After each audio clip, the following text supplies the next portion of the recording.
everyone, thank you for tuning in to Relationship Entertainment TV. I'm your host, Felicia Dorch, with the news you can use and the issue you don't want to miss. Thank you so much for joining in on this fabulous Tuesday. Hope you enjoyed your long weekend. I definitely did. So today we're going to talk about cancer, and I'm sure you're wondering, how on earth will I turn something like cancer, the news of cancer, into something positive?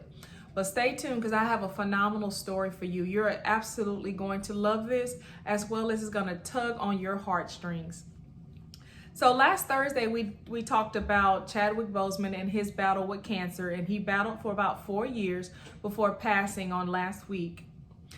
And cancer is a big deal. The minute you hear that diagnosis, you believe that your life is over, that, everything in your world is going to change. And that is definitely true.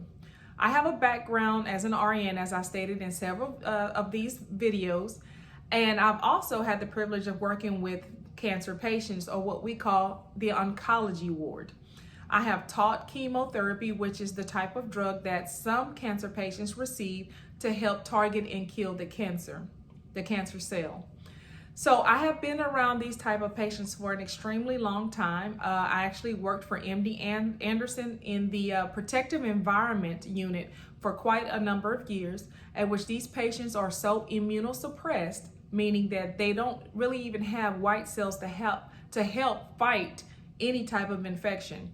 So these patients are shielded from everything. They're in these negative pressure rooms, which means that the air is continuously circulating to get everything out of their room to keep them safe from any harm, any type of infection. When the nurse or tech go in there, we are fully covered in a gown. We have a mask, we have gloves. The only thing you really see is our eyes. So these patients go months without even being touched by staff as well as family members. They're not allowed to go into these rooms. We have these sub rooms where the patient can go in and talk to the family can go in and talk to the patient through a glass. Okay, that's just kind of giving you an idea of the type of work I used to do. So with some of those patients throughout my career as an RN, I lost some to death, and then some were discharged home. And what they would do is come back for outpatient help and chemo or medication. So I'm sure by now you're wondering, how on earth is she going to turn this into a positive? Because of course, no one wants to ever receive that diagnosis. Even if it's something that people say, oh, that cancer you don't normally die from, or this cancer, oh, that's the big one. You don't want to get that. Well, for my belief is, if it's your time, it's your time. There's nothing you can do about it. Enjoy your life as it is. Do what the doctors tell you to do. Try to eat better. Try to live your life to the fullest. That's just my view on how I look at things. In no means does Relationship Entertainment TV, they're not going by what I say. This is strictly my opinion, okay? And I could probably say that because I'm an RN and I work in it and I deal with it on a daily basis, so I have a different outlook on it. But I met this young lady on the internet, on Facebook and LinkedIn. And what she's doing for cancer patients, and I want to call these patients my post-cancer patients. They still have the diagnosis, but they are in remission.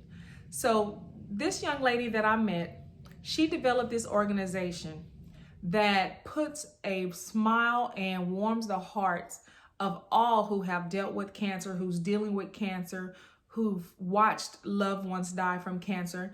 Phenomenal, absolutely phenomenal organization. So this is my twist to something that could normally be extremely devastating to the patient and the family. This young lady, beautiful soul, her name is Nadine. Now I'm gonna say her name and hopefully I'm saying it correct, Nadine Benito. She's from Curacao.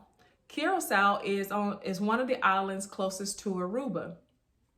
She watched one of my interviews and we began to talk about the different things that she's doing, and it was simply amazing to me. Now, the name of her organization is called Welcome Home.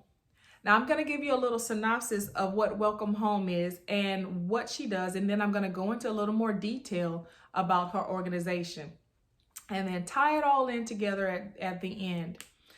So Welcome Home, it's sort of like HGTV. She has a TV show in Curacao, and she get cancer patients who come home and maybe their living quarters are not up to par, or maybe it's safe, it's clean, because you got to keep in mind at the beginning of the video, I said that some of the patients I dealt with were so immunosuppressed, meaning they have no immunity, almost no immunity. They had to be very careful, like even a sneeze or someone with a simple cold could actually kill them because their body can't fight off anything. And to give you another some more information just to help you understand why that happens. When you're on chemotherapy or radioactive drugs, it kills healthy cells as well. So everything that's fighting for your body, you're killing off because you're trying to kill the cancer cell. So that'll help you understand this. So I'm going to give you two examples. Let's say that the patient comes home and their house is not livable, not livable for their condition. Then what this young lady does through sponsors and grants, she take money and she redo the room of the home where they're going to spend the most time. She redo it, meaning redecorate. She may change up something for the room that's going to make it a little bit more usable, friendly for them. And she goes all the way down to changing the sheets, the comforters, the curtains. I mean, it's absolutely beautiful. A total room makeover. And can you imagine having the stress of cancer, the stress of the financial woes of cancer and cancer treatment, because it is extremely expensive. It even becomes expensive for insurance companies to the point where they will deny treatment. You have all of this on you and you come home and your room is totally redone. Maybe you've always wanted your room to be decorated in hues of blue. She gets information from you and find what will make you the most happiest. And she turns your room into that. It is beautiful. Okay. Now I'm going to go into her story. A story of how chronic disease led to the inspiration to Nadine Benito. Nadine is a pretty well-known local in Curacao and internationally for her work as an interior designer.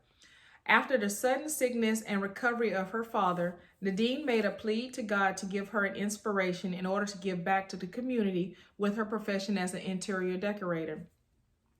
Therefore, she came to the idea of designing an area of a cancer patient's house, mostly the bedroom, totally for free, including all materials for those who are suffering from chronic disease, especially cancer. Her first project was a little girl who had leukemia. The bedrooms of the little girl's sister and mothers have been designed as well. After the passing of Nadine's father in December 2015, she took notice that her mother's health was deteriorating as well. After several checkups and tests, it was unfortunately detected that Nadine's mother was diagnosed with terminal cancer and was advised to be recruited as a hospice patient. Now, when you're on hospice, that means that they're not looking for you to live too much longer. Nadine moved into the hospice together with her terminally ill mother, where Nadine and her mother stayed for the next 2 months. Once living there, Nadine created a bond with the patients and their families that made hospice a part of her life, which was a heavy life experience since she saw 13 patients pass away during her stay. During the period of recruitment of Nadine's mother at the hospice, 2 of Nadine's friends were visiting her mother without ever having the clue that they also had cancer as well. Unfortunately, both friends lost their fight against cancer, and Nadine's mother passed away in December 2016. So in less than 1 year, Nadine has lost both her parents and 2 of her closest friends, all due to cancer. So during the season that Nadine was designing the bedroom of her friend at the hospice, one of those who were visiting her mother, this friend urged Nadine to make this a noble cause to the public. That was the initial inspiration of the TV series Welcome Home, a series where Nadine has been informing the platform on a subtle way, all in regards to cancer and all details entitled To the Path of Cancer Patients and Their Family, during and after the illness. In January 2018, Nadine started to get really sick. She didn't have a way to deal with all the emotional pain of the sudden loss shortly of both parents and close friends. So she decided to consult her doctor and consequently was referred to do some tests. The results of the x-ray indicated that there might be cancerous deviations in her system. So now she's faced with possibly being diagnosed with cancer. When Nadine returned to the following week to her set, that's when she found out. Okay, that was definitely the sign for Nadine that her test came out negative. So that's when she returned to set, and she decided that this was God performing a miracle on her and was giving her a second chance at life. So keep in mind, she's lost both parents, 2 friends, and then she was in fear of having cancer herself. So she decided to raise awareness and share her experiences about cancer. She's been doing this via TV productions and also her foundation, Welcome Home Foundation in Curacao.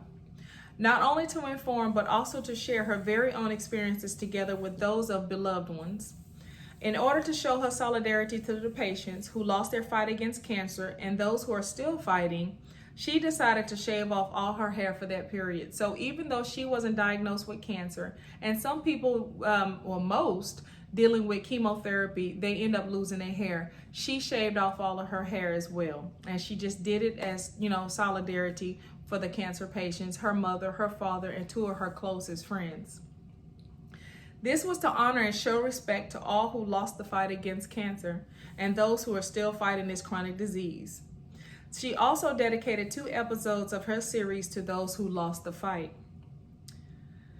So if you're intrigued to know more about, or just to be inspired by the noble work that Nadine Benito has been doing, you can visit her Facebook and YouTube pages of Welcome Home Foundation Curacao to watch the series Welcome Home, and also the Gentleman's Club and Nadine Benito as Interior Visions. So this is phenomenal. This organization really touched my heart, and I felt the need to speak on this because there may be someone out there that's going through this, and such little things. You would think that with being sick, having to be on chemo, numerous doctor's visits, the last thing you would be concerned with is what your bedroom looks like. But to be honest, that is the biggest thing that can put a smile on anyone's face that's faced with so much at one time. And this is at no cost to the patient at all, or the family. She does this strictly through donations, grants, and sponsors. She uses her vision and her talent as an interior designer, and mind you, she is phenomenal in Curacao and in the United States. People ask for her to design their homes, their interior, even via video. She has this eye of beauty. To take all of that and to make a person feel great, getting in their bed, or maybe they didn't have the money to design their room the way they really wanted it, and to put a smile on their face, to see them smile possibly for the last time, or especially with the children. And that is very expensive. Even with my kids, we change bedding only 3 times. They get of course, when they're born, I design a nursery. When they get a little older, they get to change it themselves. Let's say probably elementary school, they decide on how they want their room to look. Then we change it one more time in high school. Actually, it's 4 times. And the last time is for college. They get to pick whatever they want to take, whatever type of bedding they want to take with them, or how they want their room to look.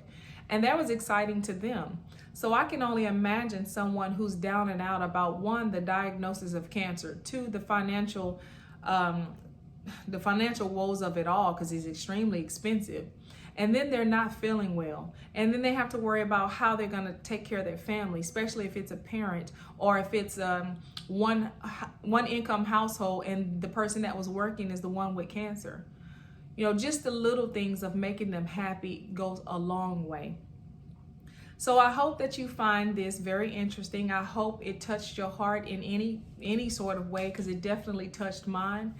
I've been there. I've worked with these patients, and even me just bringing them their favorite candy was the highlight of their day, if they were allowed to have it, or their favorite meals if they were allowed to have it based on the diet restrictions. So keep it in mind. If you feel the urge to look it up, it's Nadine Benito, and it's Welcome Home Foundation. You can find her on Facebook.